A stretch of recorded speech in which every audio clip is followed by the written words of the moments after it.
প্রিয় শিক্ষার্থীবৃন্দ আসসালামু আলাইকুম। এসএ ভাইরাল কোচিনে স্বাগতম। সাথে আছে আমি এমডি শরফ হোসেন। আজ আমি আপনাদেরকে অত্যন্ত সুন্দর একটি গণিত দেখাবো যেটি প্রাণী সম্পদ অধিদপ্তর DFA FAAI computer poultry technician ২০২০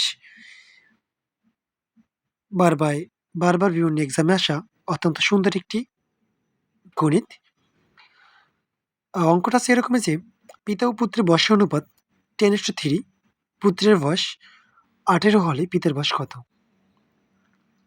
সেক্ষেত্রে আমরা জানি এটার অ্যান্সার হবে ৬০। কিভাবে আসলো সেটা আমরা দেখব। এখানে জিজ্ঞেস করা হয়েছে পিতার বয়স কত? তো আমরা এখানে একটা কাজ করলাম, ধরলাম পিতার বয়সে 10x। তো সেখানে যদি আমরা x এর মানটা বের করতে পারি, তাহলে আমাদের এটার সাথে গুণ করলে আমাদের ফলাফলটা ইজিলি চলে আসবে। এবং পুত্রের বয়স হচ্ছে 30x বছর। এখন দেখেন এখানে প্রশ্নে দেওয়া আছে পুত্রের বয়স 18 হলে, তো আমরা লিখতে পারি প্রশ্নের মধ্যে 30x = 18। এখন দেখেন এখানেতে যদি আমরা x এর মান নির্ণয় করি, 18 এবার সে 3 ইন্টু ছিল, ভাগ হয়ে গেল। তো 318। তো x এর মান আমরা যেটা পেলাম সেটা হচ্ছে 18। এখন পিতার বয়স হচ্ছে, যদি আমরা এখানের সাথে গুণ করে দিই, এটার সাথে x এর মান গুণ করে দিই, তাহলে আমাদের আসে 10 × 6 = 60। সেটা হচ্ছে আমাদের ফলাফল। আশা করি বুঝতে পেরেছেন।